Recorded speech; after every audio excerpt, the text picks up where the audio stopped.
بسم اللہ الرحمن الرحیم۔ السلام علیکم۔ میں امید کرتی ہوں آپ سب خیر و عافیت سے ہوں گے۔ میں ہوں سومیہ وسیم۔ سامعین محترم، آج کا ہمارا موضوع حضرت داتا گنج بخش علی حجویری پر ہے، تو چلیں سٹارٹ کرتے ہیں۔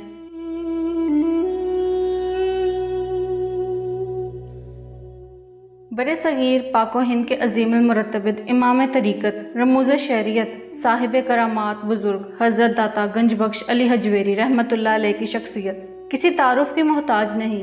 آپ رحمۃ اللہ علیہ کا شمار اکابر اولیاء ہندوستان میں ہوتا ہے۔ آپ رحمۃ اللہ علیہ مسائی جمیلہ سے لاکھوں غم کستگان راہ کو ہدایت نصیب ہوئی۔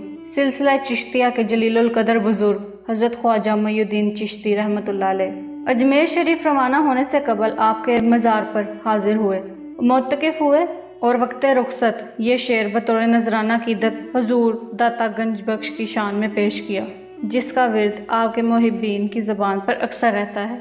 یہ شعر آج بھی حضرت داتا گنج بخش کے روضہ اقدس کی محراب پر کنندہ ہے۔ گنج بخش فیض عالم مظہر نور خدا، ناکسارا پیر کامل کامل آرا رہنما۔ اسم گرامی علی، کنیت ابو الحسن، لقب گنج بخش۔ آپ رحمۃ اللہ علیہ کی ولادت باسعادت شہر غزنی میں ہوئی۔ حجویری اور جلاب غزنین کے دو گاؤں ہیں۔ آپ رحمۃ اللہ علیہ نے حجویر جہاں آپ کا ننیال تھا کچھ عرصہ گزارا، اور جلاب جہاں آپ کا ددیال تھا کچھ عرصہ سکونت پذیر رہے، اس لیے آپ رحمۃ اللہ علیہ کے نام کے ساتھ یہ دونوں نسبتیں لگائی جاتی ہیں۔ آپ رحمۃ اللہ علیہ نے کشف المحجوب کے آغاز میں اپنا نام ابو الحسن علی بن عثمان بن ابی الجلابی الغزنوی الحجویری رقم کیا ہے۔ تقوی اور پرہیزگاری میں آپ کے آباء و اجداد ایک امتیاز شان کے مالک تھے۔ شہزادہ دارالشکوہ سفینۃ الاولیاء میں رقم طراز ہیں۔ حضرت علی حجویری غزنی میں رہنے والے تھے۔ ان کے والد گرامی حضرت عثمان رحمۃ اللہ علیہ کی قبر غزنی میں ہے۔ والدہ ماجدہ کی قبر حضرت پیر علی حجویری رحمۃ اللہ علیہ کے ماموں تاج الاولیاء کے مزار سے متصل ہے۔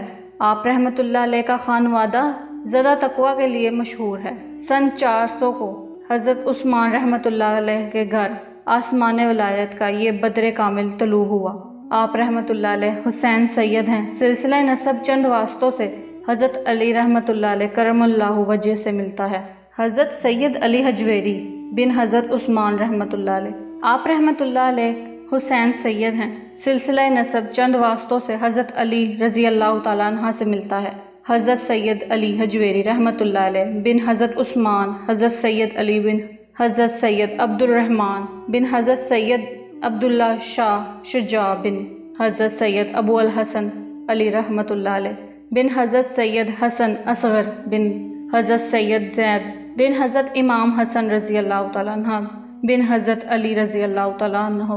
آپ کو بچپن سے ہی حصول علم کا بے حد شوق تھا۔ ابتدائی تعلیم و تربیت آپ کے نامور علمی اور مذہبی گھرانے میں ہوئی۔ بعد میں آپ رحمۃ اللہ علیہ نے اپنے وقت کے جید علماء فضلہ کے خدمت بابرکت میں رہ کر ان سے اکتساب فیض حاصل کیا۔ حضور پاک صلی اللہ علیہ وآلہ وسلم کی حدیث مبارکہ علم حاصل کرو چاہے تمہیں چین ہی کیوں نہ جانا پڑے پر عمل کرتے ہوئے حصول علم کے لیے بغداد، فارس، مدائن، کوہستان، آذربائیجان، طبرستان، خوزستان اور ماور نہر کا سفر اختیار فرمایا اور وہاں کے مشہور علماء و مشائخ سے فیض یاب ہوئے، جس کے بعد آپ کو تفسیر و حدیث اور رفقہ پر عبور حاصل ہوا۔ قرآن کریم میں اللہ تعالیٰ نے ارشاد فرمایا ہے، اے ایمان والو اللہ تعالیٰ سے ڈرو اور اس کی طرف آنے کے لیے وسیلے تلاش کرو، پھر اللہ کی راہ میں مجاہدہ کرو تاکہ تم فلاح پا سکو۔ بعد فراغت علوم ظاہری آپ رحمۃ اللہ علیہ نے پیر کامل کی تلاش شروع کر دی۔ پھر آپ رحمۃ اللہ علیہ کی ملاقات جنیدیہ کے جلیل القدر روحانی بزرگ حضرت شیخ ابو الفضل محمد بن حسن ختلی سے ہو گئی، جن کے دست حق پرست پر آپ رحمۃ اللہ علیہ بیعت سے مشرف ہوئے۔ حضرت داتا صاحب رحمۃ اللہ علیہ اپنے مرشد کریم سے بے حد محبت کرتے تھے۔ آپ کو سیر و سیاحت سے فطری رغبت تھی۔ حیات مبارکہ کا بیشتر حصہ مختلف ممالک میں بسر کیا۔ آپ رحمۃ اللہ علیہ نے روحانی کسب کمال کے لیے تمام اسلامی ممالک کا سفر کیا۔ ایک دن حضور داتا گنج بخش کو عالم رویا میں بشارت دی گئی کہ تم کو لاہور کا قطب بنایا گیا ہے، لاہور تمہارے سپرد کیا، تم لاہور چلے جاؤ۔ حسب الحکم آپ رحمۃ اللہ علیہ اپنے وطن غزنی کو خیر آباد کہہ کر لاہور تشریف لے آئے۔ آپ رحمۃ اللہ علیہ کے ہمراہ حضرت شیخ احمد حجازی اور حضرت شیخ ابو سعید حجویری بھی لاہور تشریف لائے۔ جب آپ رحمۃ اللہ علیہ نے لاہور میں قیام فرمایا تو اپنی جائے اقامت کے قریب ایک مسجد تعمیر کروائی۔ شہزادہ دارالشکوہ نے سفینۃ الاولیاء میں تحریر کیا ہے، جو مسجد آپ رحمۃ اللہ علیہ نے تعمیر کروائی تھی، اس کا محراب دوسری مسجد کی نسبت جنوب کی طرف مائل تھا۔ اس وقت کے علماء نے اس پر اعتراض کیا کہ قبلہ صحیح نہیں ہے۔ آپ رحمۃ اللہ علیہ نے علماء کرام کو دعوت دی اور خود امام بن کر نماز پڑھائی۔ نماز کے بعد آپ رحمۃ اللہ علیہ نے حاضرین مسجد سے فرمایا کہ اب دیکھو کعبہ کی سمت ہے۔ تمام حجابات درمیان سے اٹھ گئے اور کعبہ سامنے نظر آنے لگا۔ غرض یہ کہ قبلہ کو سامنے دیکھ کر تمام علماء نے معذرت کر لی اور اس کرامت کی وجہ سے آپ رحمۃ اللہ علیہ کی شہرت دور دور تک پھیل گئی۔ یوں تو آپ رحمۃ اللہ علیہ نے کئی تصانیف رقم فرمائی ہیں، لیکن درج ذیل تصانیف منہاج الدین، کشف الاسرار، دیوان العلی، کشف المحجوب مشہور ہیں، لیکن کشف المحجوب کو تصوف کا دستور کہا جاتا ہے۔ سلسلہ چشتیہ کے معروف بزرگ حضرت خواجہ نعیم الدین اولیاء فرماتے ہیں، جس کا کوئی مرشد نہیں، اس کے لیے کشف المحجوب مرشد کامل ہے۔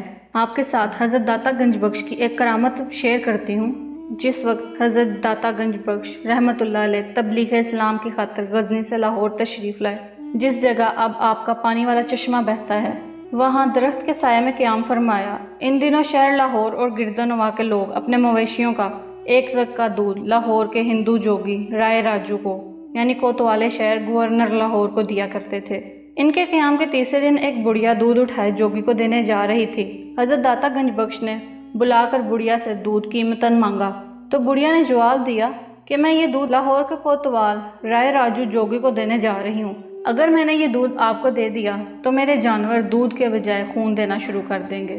حضرت داتا گنج بخش نے فرمایا، یہ دودھ مجھے دے دو، تمہارے جانور خون نہیں دیں گے۔ آپ رحمۃ اللہ علیہ کی بات کا بڑھیا پر اس قدر اثر ہوا کہ آپ کو دودھ پیش کر کر واپس چلی گئی۔ بڑھیا نے شام کو گھر پہنچ کر دودھ دھونا شروع کیا تو اس کے جانوروں کے دودھ میں سے خون آنے کے بجائے دودھ کی مقدار میں اضافہ ہو گیا۔ اس بات کی خبر بڑھیا نے شہر کے دوسرے لوگوں کو تک پہنچائی تو انہوں نے بھی آپ کی خدمت میں اپنا دودھ پیش کرنا شروع کر دیا۔ جب شہر کوتوالے رائے راجو کو مذکورہ اس بات کا علم ہوا تو اپنی شودہ بازیوں کے ذریعے حضرت داتا گنج بخش کو بگانے کی کوشش کی۔ آپ کی اس کرامات کا سب سے زیادہ دھچکا رائے راجو کی شہرت اور وقار کو لگا اور وہ سینہ تانے مقابلے کے لیے آ گیا۔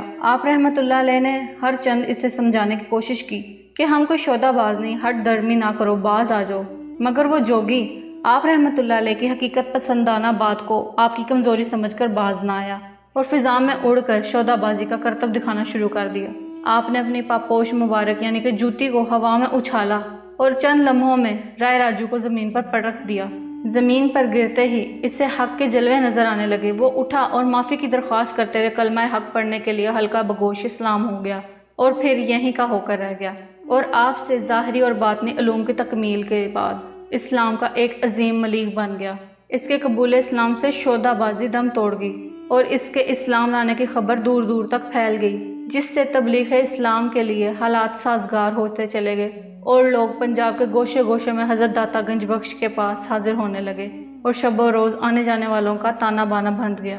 حضرت داتا گنج بخش رحمۃ اللہ علیہ نے سب سے پہلا نذرانہ دودھ قبول فرمایا، چنانچہ پنجاب بھر کی رائے راجو کا تعلق سورج بھنسی کشتری راجپوت خاندان سے تھا۔ خاندانی حرب و ضرب کے مسائل کے علاوہ علوم نجوم کا ریا حضرت داتا گنج بخش نے حیات مبارکہ کے آخری ماہ و سال لاہور ہی میں گزارے اور چند روز کی علالت کے بعد خانقاہ میں اپنے ہجرے میں سن 465 میں وصال فرمایا۔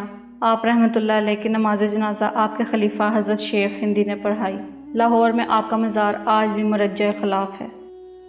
سامعین محترم، اب میں آپ سے اجازت چاہوں گی۔ اللہ تعالیٰ آپ کو دنیا اور آخرت کی تمام خوشیاں نصیب فرمائے۔